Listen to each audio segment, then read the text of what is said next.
बीमारी भली नंढी हुजे या वॾी पर ज़िंदगीअ जे मयार ऐं तिर्ज़ खे मटाए छॾींदी आहे। पेट जा मसइला त वरी अहिड़ा आहिनि जो माण्हूअ खे परेशान ऐं बेचैन करे छॾनि था। पेट में गैस पैदा थियण जी बीमारी हिकु आम मसइलो आहे जंहिंजे करे केतिरा ई माण्हू परेशान हूंदा आहिनि, पर कुझु अहिड़ा तरीक़ा बि आहिनि जिन ते अमल करे तव्हां गैस जे मसइले मां जिंद छॾाए सघो था। बिना वक़फ़े जे घटि में घटि 20 मिंटनि ताईं तेज़ पंधु करण सां गैस जो मसइलो हल थी वेंदो आहे। खाधो तेज़ीअ सां खाइण जे करे गैस जा मसइला थींदा आहिनि, उन करे खाधो जेतिरो थी सघे त आहिस्ते आहिस्ते ऐं चॿाड़े खाइणु घुर्जे। खाधो सदाईं थोरो गरम खाइणु घुर्जे ऐं घणे मसाले वारियुनि शयुनि खां बि पासो कयो वञे। खाधे वारो हिकु चमचो इस्पंगुर जी दुही अधु गिलास पाणीअ में विझी मिलाए सॼी राति पुसाए रखी छॾियो। सुबुह थियण ते उन में हिकु चमचो खंडु ऐं अधु कोप खीर विझी सही नमूने मिलाए पी वञो त गैस जा मसइला ख़तम थी वेंदा। वॾुफनि खे तए ते भुञी कंहिं दॿे में रखो,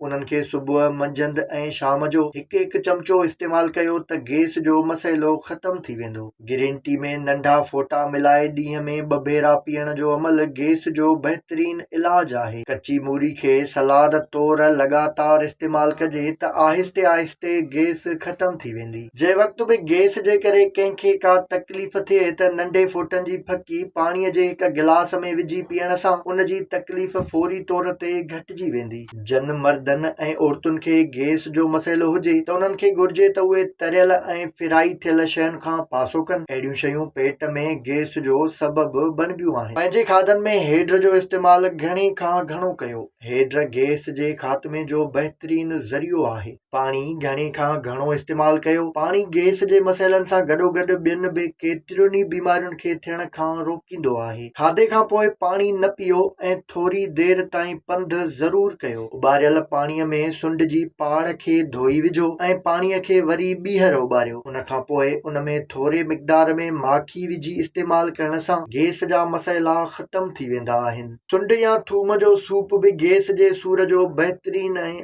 आज़मायल नुस्ख़ो आहे।